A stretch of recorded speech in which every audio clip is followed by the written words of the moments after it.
What up, y'all? Slime Green Beats in the building. This is a bass guitar tutorial, so how to play the bass guitar in FL Studio 20 for free using stock plugins. Make sure you guys check out the How to Make Beats book brought to you by Slime Green Beats, available on Amazon.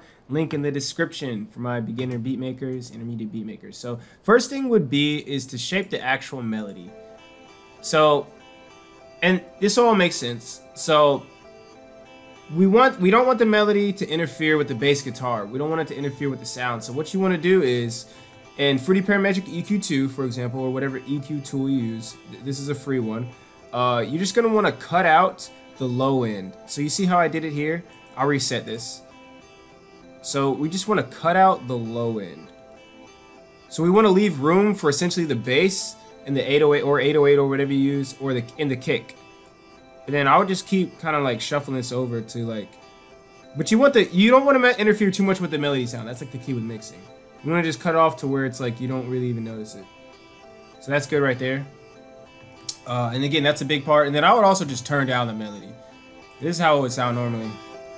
And it can be kind of hard to, I like to balance it at the end in the mixer sometimes, but it can be kind of hard to like hear the sounds to its fullest if the melody's just overbearing the entire time. So now let's pick the bass guitar sound. All right, so we're gonna go to add.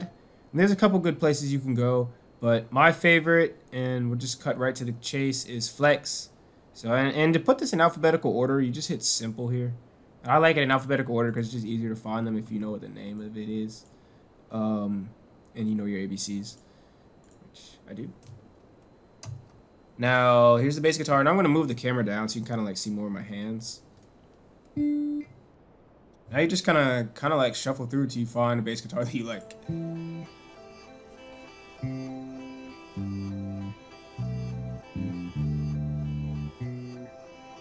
just want to find something that makes sense. And you can just hit this randomize button up here.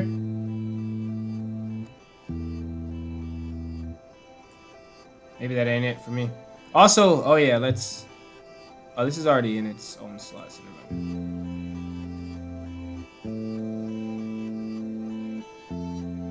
let's duplicate this, Control D, pull up another pattern. I like to just add a little bit of variation, otherwise it's going to sound very stale.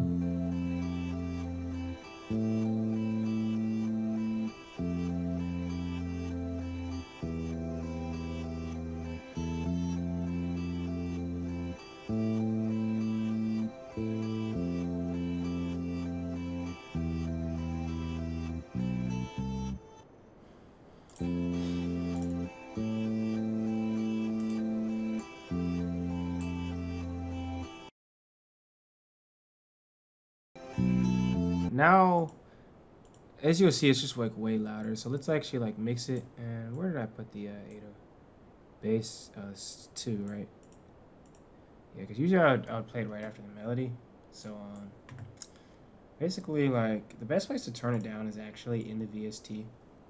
So I like to hit this, turn it down to where it like actually mixes right. You can kind of see the levels here. This is where this is useful from a visual standpoint. And I would make it pretty similar to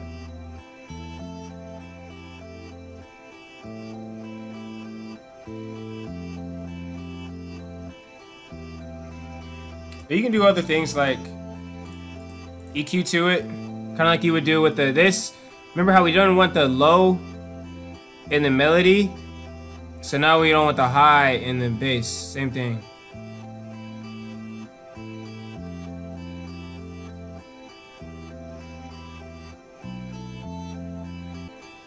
Alright, let me just like finish the beat, kind of, so you can kind of like get a good taste of like what this would even sound like.